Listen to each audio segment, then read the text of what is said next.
Okay, మన institute already advance level training జరుగుతుందని మీకు ఆల్రెడీ తెలుసు కాబట్టి మన ఇన్స్టిట్యూట్లో ఏం చెప్తున్నాము అనేది మీకు తెలియాలి. జనరల్గా ఇన్స్టిట్యూట్స్లో ఏం చెప్తున్నారంటే బేసిక్ నాలెడ్జ్ అనేది చెప్తారు, అడ్వాన్స్ లెవెల్ అనేది కూడా మన ఇన్స్టిట్యూట్లో జరుగుతుంది. అడ్వాన్స్డ్ అంటే ఏంటి అంటే స్కెమెటిక్ లెవెల్ అని. ఇక్కడ చూడండి, మనం అయితే స్కెమెటిక్ లెవెల్ క్లాసెస్ చెప్తాం. అంటే మీకు లేటెస్ట్ బోర్డ్ ఎలా ఉంటాయి, బోర్డ్ స్ట్రక్చర్ ఏంటి, బోర్డులో ఉండే కాంపోనెంట్స్ ఎలా వర్క్ చేస్తాయి, స్కెమెటిక్స్ అంటే ఏంటి, స్కెమెటిక్స్ అంటే ఎన్ని రకాలు ఉంటాయి, స్కెమెటిక్స్ లో వాటిని ఎలా మనం చెక్ చేసుకోవాలి, ఒక ఐసీ లేదా ఒక కాంపోనెంట్ ఇష్యూ ఉందంటే మనకి ఎలా తెలుస్తుంది, ఇట్లాంటివన్నీ మీకు చెప్పడం జరుగుతుంది. దీనిలో మీకు ప్రతిదీ ఐసీ లెవెల్ వర్క్ ఉంటుంది. అంటే మీకు ఒక ఐసీని ఎలా రిమూవ్ చేయాలి, ఏ టెంపరేచర్ పెట్టాలి, మనం వాడే టూల్స్ ఏమున్నాయి అంటే మనం వచ్చేసి డిఫరెంట్ టైప్ ఆఫ్ టూల్స్ ఉంటాయి. మనం ఒక మొబైల్ రిపేర్ చేయాలంటే బేసిక్ గా అడ్వాన్స్డ్ టూల్స్ అనేవి కొన్ని ఉంటాయి, వాటిని ఖచ్చితంగా మన దగ్గర ఉండాలి. ఇంకా ఈ టూల్స్ మనం లేకపోతే బేసిక్ గా కనీసం మన మదర్ బోర్డ్ ని టచ్ చేయలేని కాంపోనెంట్స్ అయితే ఉంటాయి. వాటిని మనం ఎలక్ట్రానిక్స్ లో కొన్ని కాంపోనెంట్స్ ని వాటి గురించి మనం చూద్దాము. మన బోర్డు వచ్చి ప్రతి ఒక్క వర్క్ అనేది మనం చేయడం జరుగుతుంది. ఇక్కడ మీరు ఆల్రెడీ చూస్తున్నారు, మన దగ్గర చాలా టూల్స్ ఉన్నాయి. ఒక టూల్స్ గురించి ఈరోజు ఎక్స్ప్లెయిన్ చేయడం జరుగుతుంది. చూడండి, మన దగ్గర టూల్స్ వచ్చేసి ఫస్ట్ ఇక్కడ హార్డ్వేర్ టూల్స్ లో వచ్చేసరికి మన దగ్గర ప్రెజెంట్ వచ్చేసి advanced DC power supply use చేస్తున్నాం. దీనికి వచ్చేసి మీకు సపరేట్ గా బూట్ కేబుల్ కూడా ఉంటుంది. ఓకే, మనం వాడేది ఏంటంటే కోరడ్, ఇది బ్రాండెడ్ అన్నట్టు. దీన్ని DC అంటాము. DCలోనే ఇది బ్రాండ్ కంపెనీ. దీని తర్వాత వేరే కంపెనీస్ కూడా ఉంటాయి, మీరు వేరే కంపెనీస్ కి వెళ్ళొద్దు, మాక్సిమం కోరడ్ అయినా తీసుకోండి. ఓకే, ఇది ఖచ్చితంగా ఉండాలి. మొబైల్ ఆన్ చేయాలంటే ఒక డెడ్ ఫోన్ ని మనం ట్రేస్ అవుట్ చేయాలంటే బోర్డు కండిషన్ ఏంటి తెలుసుకోవాలంటే మన దగ్గర DC పవర్ సప్లై 100% ఉండాల్సిందే. ఇది లేకుండా టెక్నికల్ గా ఎలాంటి బోర్డ్ వర్క్ అనేది మనం చేయలేము. ఓకే, ఆ తర్వాత వచ్చేది మనకి స్కెమెటిక్ టూల్. ఓకే, దీని మనం ప్రొడక్ట్ స్కెమెటిక్ అంటాం. దీని ద్వారానే మనకి ఫోన్ డెడ్ ప్రాబ్లమ్స్, అట్లనే ఛార్జింగ్ ఇష్యూస్, ఇట్లాంటివన్నీ కూడా మనం సాల్వ్ చేసుకోవచ్చు. ఓకే, ఇట్లాంటి దీన్ని ఎలా యూజ్ చేయాలి ఏంటి అనేది మనకి క్లాస్ లో ఎక్స్ప్లెయిన్ చేయడం జరుగుతుంది. దానిలో ఖచ్చితంగా మీకు దీన్ని యూజ్ చేసి మొబైల్ ఎలా ట్రబుల్ షూట్ చేస్తున్నాం అనేది క్లాస్ ఉంటుంది. ఓకే, ఆ తర్వాత మనం వచ్చామంటే బాగా యూస్ఫుల్ అనేది షార్ట్ కిల్లర్. ఓకే, మార్కెట్ లో షార్ట్ కిల్లర్ అనేది సపరేట్ గా అవైలబుల్ ఉంది. మీరు ఖచ్చితంగా ఒక టెక్నీషియన్ అయితే మీరు షార్ట్ కిల్లర్ ని ఖచ్చితంగా తీసుకోండి. షార్ట్ కిల్లర్ లేకుండా మనం డెడ్ బోర్డ్ ని రిపేర్ చేయడం చాలా కష్టం. ప్రెజెంట్ హాఫ్ షార్టేజ్ కానీ ఫుల్ షార్టేజ్ కానీ షార్ట్ కిల్లర్ త్రూ యూజ్ చేసి మనం మొబైల్ ని రిపేర్ చేస్తున్నాం. కాబట్టి షార్ట్ కిల్లర్ కంపల్సరీ. ప్రైస్ కూడా మరి రీజనబుల్ ప్రైజే ఉంటున్నాయి కాబట్టి మార్కెట్ లో వీటిని తీసుకోండి. అయితే వీటిలో ఏ కంపెనీ తీసుకోవాలి, ఏ కంపెనీ బెటర్ పెర్ఫార్మెన్స్ ఇస్తుంది అనేది మీకు ఎక్స్ప్లెయిన్ చేసేటప్పుడు క్లాస్ లో ప్రతి కంపెనీ గురించి ఎక్స్ప్లెయిన్ చేస్తాం. ఏ కంపెనీ బాగుంటుందో అదే తీసుకోవాలి. ఎందుకంటే వేరే వేరే కంపెనీస్ మార్కెట్ లో చాలా రిలీజ్ అవుతూ ఉంటాయి. మనం ఏదైనా వేరే కంపెనీ తీసుకున్నాం అనుకోండి, అది మన చేతిలో ఒక 1 month 1.5 month లోనే డ్యామేజ్ అయ్యే ఛాన్సెస్ ఉంటాయి. ఓకే, కాబట్టి దీన్ని యూజ్ చేయండి. ఆ తర్వాత వచ్చేది మనకి అల్ట్రాసోనిక్ క్లీనర్. ఓకే, దీన్ని ఖచ్చితంగా వాడాలి మనం. ఇది ఎందుకు వాడాలి అంటే దీని వల్ల మనం ఒక మొబైల్ ని డెడ్ వాటర్ లో పడింది అనుకోండి, లిక్విడ్ డ్యామేజ్, వాటర్ లాగా ఉంది, లిక్విడ్ డ్యామేజ్ ఉంది, అట్లాంటి మొబైల్ ని మనం దీనిలో వేసి క్లీన్ చేస్తే 99% ఫోన్ ఆన్ అయ్యే ఛాన్సెస్ ఉంటాయి. కాబట్టి ఇట్లాంటి టూల్ ఖచ్చితంగా మనం యూజ్ చేయాల్సి ఉంటుంది. ఇది ఒక సపరేట్ టూల్. ఇట్లాంటి చాలా టూల్స్ ఉంటాయి. ఆ తర్వాత మనం బెస్ట్ అంటే బెస్ట్ మనం మల్టీమీటర్ యూజ్ చేస్తాం. మార్కెట్ లో మల్టీమీటర్స్ మీకు చాలా వచ్చాయి. ఓకే, ఈ మల్టీమీటర్స్ లో మీరు చూస్తున్నారు మెకానిక్ 999 దీనిలో చాలా డిఫరెంట్ మోడల్స్ ఉన్నాయి. ఇందులో మీకు వచ్చేసి ఇది SV119. ఓకే, దీనిలో డిఫరెంట్ మోడల్స్ కూడా ఉంటాయి. అయితే మనం ఇది ఆటో మల్టీమీటర్. అంటే ఇదేం చేస్తుంది సార్ అంటే ఆటో మెజర్మెంట్ చేస్తుంది. అంటే మనకు రెసిస్టర్ చెక్ చేస్తున్నాం, లేదో అంటే కెపాసిటర్ చెక్ చేస్తున్నాం, లేదంటే దేనైనా హోమ్స్ లో చెక్ చేస్తున్నాం, రెసిస్టెన్స్ ఎంత తెచ్చుకోవాలనుకోండి, ఖచ్చితంగా దీన్ని యూజ్ చేస్తే ఈజీగా ఆటో మెజర్మెంట్ ఇచ్చేస్తుంది. మనకి ప్రెజెంట్ టెక్నీషియన్స్ ఇది ఖచ్చితంగా ఉండాల్సిన ఇంపార్టెంట్ టూల్. ఇది మీరు మార్కెట్ లో అవైలబిలిటీ ఉంది. ఒకవేళ మీకు దొరకకపోతే మమ్మల్ని కన్సల్ట్ చేయండి. నేను మన దగ్గర ఇన్స్టిట్యూట్కి వచ్చిన ప్రతి ఒక్క పిల్లలకైతే ఈ మల్టీమీటర్ మనం టూల్స్ లోనే ఫ్రీగా ఇస్తున్నాము. కాబట్టి ఈ మల్టీమీటర్ ఖచ్చితంగా ఒక టెక్నీషియన్ దగ్గర ఉండాల్సిన మెయిన్ టూల్. ఓకే, ఇది కంపల్సరీ ఉండాలి. ఇక దీని తర్వాత ఇంకేమైనా టూల్స్ మనకి అవసరమైన టూల్స్ ఉన్నాయి అంటే ఇంకా చాలా టూల్స్ ఉంటాయి. దానిలో మనం నెక్స్ట్ వెళ్ళిపోతే మనకి ఇంకా ఇది వచ్చేసి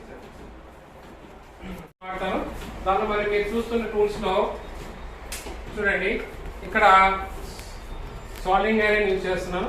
దీనిలో మనకి ఇది 936 సాల్వింగ్ ఐరన్. మీకు ఇది ఢిల్లీలో తెప్పించాను. మార్కెట్లో అయితే ఇక్కడ మనకి హైదరాబాద్లో అవైలబిలిటీ ఉండదు.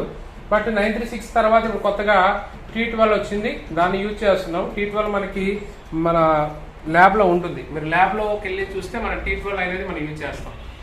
నేనైతే సపరేట్గా అయితే 936 యూజ్ చేస్తున్నాను.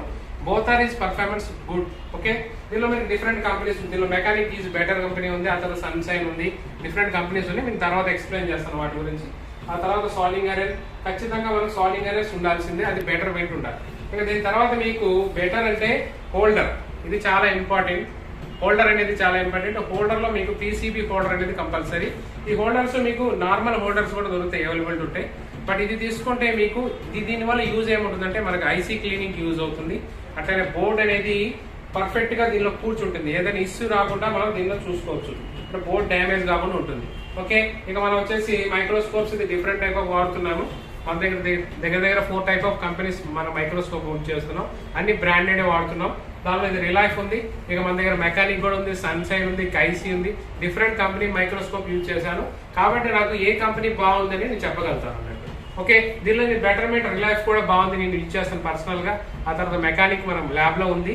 At the same time sunshine use చేస్తున్నాం, కైసీ అని ఇంకొక మైక్రోస్కోప్ ఉంది. ఏదో డిఫరెంట్ టైప్ ఆఫ్ మైక్రోస్కోప్ మనం వాడతాం. దానివల్ల మీకు ఏ బ్రాండ్ బాగుంటుందని చెప్పడానికి మనకి ఈజీగా ఉంటుంది, ఎందుకంటే పర్సనల్ గా నేను యూజ్ చేశాను కాబట్టి. ఆ తర్వాత మీకు కెమెరా వచ్చే మైక్రోస్కోప్ కావాలంటే తీసుకోండి, లేకపోతే యూస్ఫుల్ అంతేం లేదు.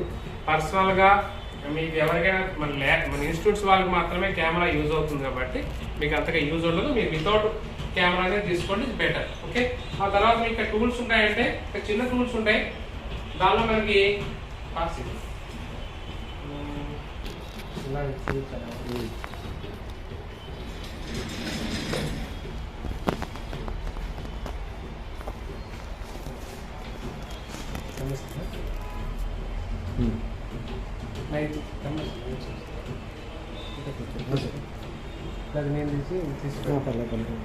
ఓకే, ఇక మన బ్లోయర్ అనేది మనం different type of blowers market లో ఉన్నాయి. నేను వాడేది క్విక్ 857 DW+. ఇది బెటర్ బ్లోయర్. టెక్నీషియన్స్ కి ఖచ్చితంగా యూజ్ చేయాల్సిన బ్లోయర్ అంటే ఇది ఒకటి ఉంది. ఇది కొంచెం కాస్ట్ మరీ ఎక్కువ కాదు, అట్లనే తక్కువ కూడా కాదు. యాక్చువల్లీ కాస్ట్ వచ్చేసి 6000 వరకు ఉంటుంది మార్కెట్ ప్రైస్. దీన్ని యూజ్ చేయడం వల్ల మీకు ఏంటంటే హెయిర్ అనేది పర్ఫెక్ట్ గా వస్తుంది, హీట్ కూడా మనం ఎంత సెట్ చేస్తే అంతే ఉంటుంది కాబట్టి ఇది ఈ బ్లోయర్ని వాడుకోవచ్చు. అట్లానే ఇంకా చాలా బ్లోయర్స్ ఉంటాయి. బ్లోయర్ స్టాండర్డ్స్ ఏముంటాయంటే హీటింగ్ టెంపరేచర్ చూసుకోవాలి, అట్ ద సేమ్ టైం దాని యొక్క హెయిర్ అనేది మనం కంట్రోల్ చేస్తే అవుతుందా లేదా అనేది చూసుకోవాలి. ఏ కంపెనీ బ్లోయర్ అయినా ఈ రెండింటిని మనం దృష్టిలో పెట్టుకుంటే ఏ బ్లోయర్ అయినా మనకి ఒకటే. ఓకే, ఏ బ్లోయర్ అయినా మనం కంటిన్యూగా చూసుకోవచ్చు. అయితే మనం ఒకటి చూడాల్సింది ఏంటంటే బ్లోయర్ ఆటో కట్ ఉందా లేదా. చూడండి, ఇది బ్లోయర్ అనేది ఆటో కట్ అనేది 100కి 100% ఉండాల్సింది. బ్లోయర్ ఆటో కట్ కాని బ్లోయర్ని మనం ఎప్పటికీ తీసుకోకూడదు. ఓకే, ఇది కాస్త గుర్తుపెట్టుకోండి. లైట్ కూడా వాడుతున్నాం, మీకు ఇది ఆల్రెడీ చూస్తారు. దీన్ని యూవీ లైట్ అంటారు. ఇది మనకి డిఫరెంట్ టైప్ ఆఫ్ మాస్క్ వేసుకోవడానికి యూజ్ అవుతుంది. అంటే బోట్లో సమ్ టైమ్స్ ట్రాక్స్ డ్యామేజ్ అయిపోతుంటాయి, అలాంటప్పుడు మనం ఈ యూవీ మాస్క్ ని యూజ్ చేస్తాం. ఓకే, ఇక క్లాసెస్ అంటారా, మీరు టోటల్ గా క్లాసెస్ మనకి ఆల్రెడీ డిజైన్ చేస్తుంటాము. ఆ డిజైనింగ్ ప్రకారమే మీకు క్లాసెస్ జరుగుతూ ఉంటాయి. ఇక్కడ మీకు డిజైనింగ్ అయింటది చూడండి. ఇదంతా మనకి ఆల్రెడీ క్లాస్ డిజైన్ చేసేస్తున్నాం. అంటే ఒక ప్రాసెస్ ప్రకారంగా క్లాసెస్ ఉంటాయి, అంటే స్టెప్ బై స్టెప్ ఉంటాయి క్లాసెస్. మీకు 1 by 1 క్లాసెస్ నేర్చుకోవడం వల్ల, స్టెప్ బై స్టెప్ నేర్చుకోవడం వల్లనే మీకు రిపేరింగ్ అనేది చిప్ లెవెల్లో వస్తుంది. అంతేగాని ఏదో బేసిక్ లెవెల్ రాగానే మీకు బోర్డ్ తీసేసి పెట్టేస్తే దానిలో IC3 రిమూవ్ చేయడం వల్ల మీకు ఏం లాభం ఉండదు. ఖచ్చితంగా బోర్డులో ఉండే ప్రతి ఒక్క కాంపోనెంట్ కెపాసిటర్ అంటే ఏంటి, రెసిస్టర్ అంటే ఏంటి, డయోడ్ అంటే ఏంటి, ట్రాన్సిస్టర్ అంటే ఏంటి, ఫ్యూజ్ అంటే ఏంటి, కాయిల్ అంటే ఏంటి, కాయిల్స్ ఎన్ని టైప్స్ ఉంటాయి, ట్రాన్సిస్టర్స్ ఎన్ని ఉంటాయి, ఫ్యూజెస్ ఏముంటాయి, రెసిస్టర్స్ ఎన్ని రకాలు ఉంటాయి, వీటి గురించి మీకు కంప్లీట్ నాలెడ్జ్ లేకుండా మీరు ఏమీ చేయలేరు. ఒక కెపాసిటీనే తీసుకోండి. కెపాసిటర్ అంటే ఏంటి, దాని ఫంక్షన్ ఏంటి, దాన్ని ఎలా పనిచేస్తుంది, దాని యూనిట్స్ ఏంటి, ఎలా మెజర్మెంట్ చేస్తారు, కెపాసిటీని ఎలా రీప్లేస్ చేస్తారు, ఏం చూసుకొని రీప్లేస్ చేయాలా, ఇవన్నీ తెలియాలి. ఓకే, ఇవి తెలియకుండా మీరు రీప్లేస్ చేయడానికి వెళ్ళిపోయారు అనుకోండి, దానిలో ఎలాంటి లాభం ఉండదు. ఓకే, దీని తర్వాత మనం సాఫ్ట్వేర్ టూల్స్కి వెళ్దాం. ఒకసారి సాఫ్ట్వేర్ టూల్స్ మన దగ్గర చాలా టూల్స్ వాడతాం. ప్రెజెంట్ చాలా టూల్స్ ఉన్నాయి మార్కెట్లో, బట్ అవన్నీ అంత యూస్ఫుల్ కాదు. మనకి కొన్ని టూల్స్ ఉంటాయి దగ్గర. అయితే రెగ్యులర్గా ఇప్పుడు వాడే టూల్స్లో మనం ఈ టూల్స్ అన్ని వాడుతున్నాము. దీనిలో మనకి ప్రెజెంట్ అయితే ఈజీ జెటాక్ మనం యూజ్ చేసి ఈజీ జెటాక్ ప్లస్ ఇది చాలా ఇంపార్టెంట్ టూల్ అన్నట్టు. ప్రతి ఒక్క టెక్నీషియన్ ఇప్పుడు యూజ్ చేయాల్సిన టూల్. ఎందుకు సార్ అంటే ఈజీ జెటా యూజ్ చేయాలి అంటే ఇది ప్రెసెంట్ ఈఎంఎంసి ప్లస్ యుఎఫ్ఎస్ ఈ రెండింటికి లాస్ట్ ఒక 3-4 ఇయర్స్ నుంచి సపోర్టబుల్ ఉంది, ఇప్పటికీ ఉంది, నెక్స్ట్ కూడా అప్డేట్ వస్తుంది దీనిలో. కాబట్టి ఈ టూలే యూజ్ చేయండి. మార్కెట్లో ఇది చాలా బెటర్ టూల్, మీకు బాగా యూస్ఫుల్ అయ్యే టూల్. ఇప్పుడు వేరే టూల్స్ కూడా ఉన్నాయి, బట్ అవంతా యూజ్ ఉండవు. ఒక ఈజీ జెటాకి బెటర్ టూల్. ఈజీ జెటాక్ ప్లస్ ఉంటుంది, రెడ్ బాక్స్ ఉంటుంది, ఇదే తీసుకోండి. ఆ తర్వాత మీరు తీసుకోవాల్సింది ఐసీ ఫ్రెండ్. ఓకే, ఇది కూడా చాలా ఇంపార్టెంట్. అంటే దీనిలో మనకి ఒక అడాప్టర్ వస్తుంది. ఈ అడాప్టర్ ఖచ్చితంగా ఉండాలి మన దగ్గర. ఈ అడాప్టర్ ఉంటేనే మనం ఈజీ జెటాక్ ని యూజ్ చేయొచ్చు. దీనిలో EFI బాక్స్, ఈజీ జెటాక్ ఇలా చాలా బాక్సెస్ ఉన్నాయి కదా, అవన్నీ మనం యూజ్ చేయొచ్చు. బట్ మన ఈజీ జెటాక్ బాక్స్ ఇస్ బెటర్. దీని మీద ఇంకా చాలా బాక్సెస్ ఉన్నాయి. UFI ఉంది, మెడూసా ఉంది. యాక్చువల్లీ ఈ బాక్సెస్ అన్ని కూడా మనం తీసుకుని ఎక్స్పెన్సివ్స్ ఉన్నాయి, బాగా ఎక్స్పెన్సివ్. కాబట్టి మీరు ఈజీ జెటాక్ ఈజ్ బెటర్ బాక్స్. ప్రతి ఒక్కరు కూడా యూజ్ చేసుకునే బాక్స్, ఎవరైనా వాడుకోవచ్చు. ప్రైస్ కూడా తక్కువ. మిగతా బాక్సెస్ కి వెళ్ళారనుకోండి, ప్రైస్ ఎక్కువ, సపోర్టింగ్ తక్కువ. ఓకే, కాబట్టి ఈ బాక్సెస్ ఖచ్చితంగా వాడాలి. ఓకే, దానిలో మనం నెక్స్ట్ వాడేది UMT యూజ్ చేస్తున్నాం, NCK డొంగల్. ఓకే, చాలా టైప్ ఆఫ్ డొంగల్స్ ఉన్నాయి మన దగ్గర. అయితే మనం రెగ్యులర్ గా మార్కెట్ లో ఏమైనా కొత్త డొంగల్స్ వస్తే కూడా మనం అప్డేట్ చేస్తుంటాం. మార్కెట్ లో ఏమున్నాయి రీసెర్చ్ చేయడం కూడా జరుగుతుంటుంది. ఏ టూల్ వర్క్ చేస్తుంది, ఏ టూల్ ప్రాపర్ గా లేదు, ఇవన్నీ పర్సనల్ గా నేను చూసిన తర్వాతనే స్టూడెంట్ కి ఎక్స్ప్లెయిన్ చేయడం జరుగుతుంది. ఏది పడితే ఆ టూల్ అనేది మనం కొనిపించాం. వర్కింగ్ టూల్, వర్తబుల్ టూల్, మార్కెట్ లో ఉంది, ప్రైస్ తక్కువ ఉంది అంటేనే ఆ టూల్ మాత్రమే స్టూడెంట్ కి రికమెండ్ చేయడం జరుగుతుంది.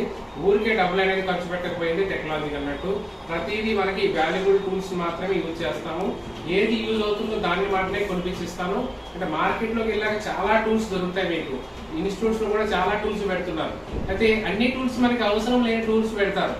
మనకి ఏది యూస్ఫుల్ ఆ టూల్ మాత్రమే మార్కెట్ లో కొనాలి. అంతేగాని మీకు కనిపించే టూల్స్ అన్ని కొనుక్కొని పోయారనుకోండి, మీరు టూల్స్ కొనడంలోనే ఉంటారు తప్ప మీరు సంపాదించడంలో ఏముండదు. కాబట్టి మనకి యూస్ఫుల్ టూల్స్ ఏమున్నాయి, మనకి అత్యవసరంగా ఏ టూల్స్ కావాలి ఆ టూల్స్ ఖచ్చితంగా మీరు కొనుక్కోవాలి. ఇక మనం ల్యాబ్ వెళ్ళిపోదాం. చెప్పండి. రెగ్యులర్ గా మనకు అవసరమైన టూల్స్, పెన్సిల్స్ ఏమైనా కొనుక్కోవాలనుకోండి మార్కెట్ లో, మీరు వెళ్ళి కొనుక్కోండి. బట్ ప్రతి స్టెన్సిల్ కొనద్దు. ఫస్ట్ అయితే మీరు యూనివర్సల్ స్టెన్సిల్ తీసుకోండి. దీనిలో మీరు బ్లాక్ తీసుకున్నా లేకపోతే స్టీల్ తీసుకున్న ఇబ్బంది ఏమి ఉండదు. కొంచెం బ్లాక్ అయితే కొంచెం ఈజీగా ఉండదు తప్ప రెండు సేమ్ స్టెన్సిలే, రెండు వర్క్ అయితే ఏం తేడా ఉండదు. ఓకేనా, ఇక మనం ఖచ్చితంగా యూనివర్సల్ స్టెన్సిల్ అయితే మన దగ్గర ఉండాలా. దీనిలో మీకు బెస్ట్ కంపెనీ, ఇది కూడా బెస్ట్ కంపెనీనే. దీనిలో మెకానిక్ వస్తుంది, అది కూడా ఇంకా బెటర్ కంపెనీ ఉంటుంది. ఆ తర్వాత మనకి బాగా ఎక్కువ యూస్ఫుల్ అయ్యేది యూనివర్సల్ EMMC. దీన్ని EMMC 2 స్టెన్సిల్ అంటారు. ఇక్కడ ఫోకస్ చేసి ఓకే, EMMC 2 ఇది మనకి మార్కెట్ అవైలబిలిటీ ఉంది. ఈ స్టెన్సిల్ ఖచ్చితంగా తీసుకోండి. ఇప్పుడు మార్కెట్ లో మీకు యూజింగ్ అయ్యేది ఇది ఒకటి. ఓకే, దీని తర్వాత Qualcomm CPUs కి సంబంధించి ఒక స్టెన్సిల్ వస్తుంది. ఇది కూడా చాలా ఇంపార్టెంట్. Qualcomm 5 ఇది కూడా చాలా ఇంపార్టెంట్. మార్కెట్ లో ఇప్పుడు మార్కెట్ లో నడుస్తుంది అన్నట్టు ఈ స్టెన్సిల్. ఇది కంపల్సరీ. అంటే మీకు CPU ఒక స్టెన్సిల్, EMMC ఒక స్టెన్సిల్ కంపల్సరీ. ఓకే, ఈ రెండు స్టెన్సిల్స్ ఉంటే మాక్సిమం మనం CPU EMMC రివాల్వ్ చేసే అవకాశాలు ఉంటాయి. ఆ తర్వాత మనకు వచ్చేసి present Samsung dual decker CPUs ఉన్నాయి కాబట్టి దానికి కూడా సపరేట్ గా స్టెన్సిల్ తీసుకోండి. ఇది సామ్సంగ్ సంబంధించిన స్టెన్సిల్, మీకు మార్కెట్ అవైలబిలిటీ ఉంది. ఈ స్టెన్సిల్స్ తీసుకుంటే సరిపోతాయి. ఇంకా స్టెన్సిల్స్ మనకి సరిపోతాయి. ఇంకా మార్కెట్ లో చాలా స్టెన్సిల్స్ ఉన్నాయి, వాటి జోలికే పోకూడదు. ఓకేనా, అవి అవసరం కూడా లేదు. యూనివర్సల్ స్టెన్సిల్ ఉంటే మేనేజ్ చేసేయచ్చు ప్రతిదీ. యూనివర్సల్ లో అన్ని అయిపోతాయి. అయితే CPUs చేసేటప్పుడు స్పెషల్ గా స్టెన్సిల్ ఉంటే బెటర్ రిజల్ట్ వస్తుంది. EMMCs ఇవన్నీ ఏమైనా కూడా యూనివర్సల్ లో చేయొచ్చు. CPU మాత్రం CPU స్టెన్సిల్ లోనే చేయడానికి ప్రయత్నం చేయండి, బెటర్మెంట్ ఉంటుంది.